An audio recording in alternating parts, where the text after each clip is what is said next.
तुम्हारे ख्याल की लड़कियों को लज्जत का सामान भले ही समझते हो, इज्जत के काबिल कोई नहीं समझता। इज्जत आज भी उन्हीं औरतों की होती है जिनकी आंखों में हया हो, लाज हो, शर्म हो। हम नहीं कहते कि तुम बंदिशों में रहो, लेकिन अपने दायरे की सीमा को मत भूलो।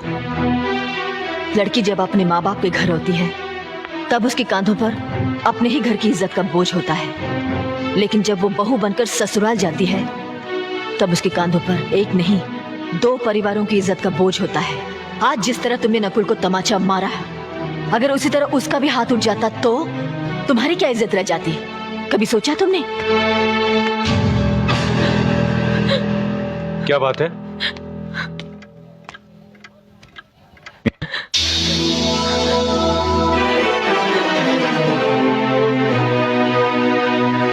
क्या हुआ भाभी? हाँ, कुछ नहीं। मीना कह रही थी कि उसे खाना बनाना नहीं आता।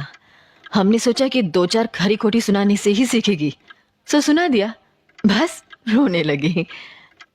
क्यों अर्जुन, हमें तुम्हारी बीवी को डांटने का भी हक नहीं? क्यों नहीं, आप हमारी भाभी माँ हैं। आप मार सकती हैं, डांट सकती हैं, कुछ भी कर सकती हैं।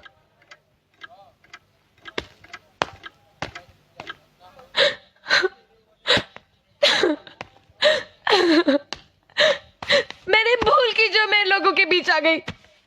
मेरी तो इस घर में कोई इज्जत ही नहीं है। जब देखो तो सब मेरी इंसल्ट करते रहते हैं। मैं कब से रो रही हूँ, तुम पूछ भी नहीं रहे हो कि मैं क्यों रो रही हूँ। बेकार हो रही है तो कौन पूछेगा? अच्छा, तो मैं तुम्हारे लिए और इस घर के लिए बेकार हो गई हूँ।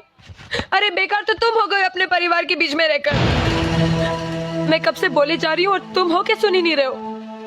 इंसान की चीख सुनकर लोग शुभ अशुभ का विचार करते हैं, लेकिन जब मेंढकी को जुकाम होता है उसकी चीख की कोई परवाह नहीं करता। ये मत भूलो कि जब मेंढकी चिल्लाती है तो आंधी और तूफान आते हैं। आंधी और तूफान आएंगे तो उसका नतीजा तुम्हें ही भुगतना पड़ेगा। तो फिर ठीक है, अब मैं तुम्हारे साथ तब भी रहूंगी जब तुम मेरे साथ मेरे डैडी के घर रहोगे।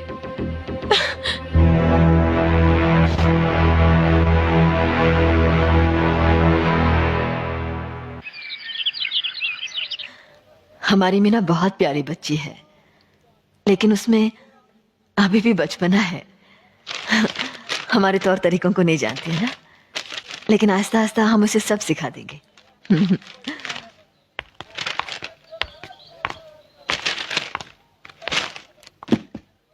बड़े भैया, ये अपने घर जाना चाहती है। जाना भी चाहिए। 4-5 महीने हो गए, मायके की याद भी आती होगी इसे। और अर्जुन, तुम्हारे ससुर जी तुम्हें कई बार बुला चुके हैं, तुम भी कुछ दिनों के लिए हो आओ, तुम्हारा मन भी बहल जाएगा। अगर ये वापस लौटने के लिए जा रही होती तो मैं जरूर जाता, मगर ये तो हमेशा के लिए इस घर से जा रही है। कैसी बातें कर रहे हो? अगर तुम दोनों के ख्यालात एक दूसरे से नहीं मिलते तो इस मामले को घर की 4 दीवारी में बैठकर आपस में सुलझा लेना चाहिए। बहू शहर की पढ़ी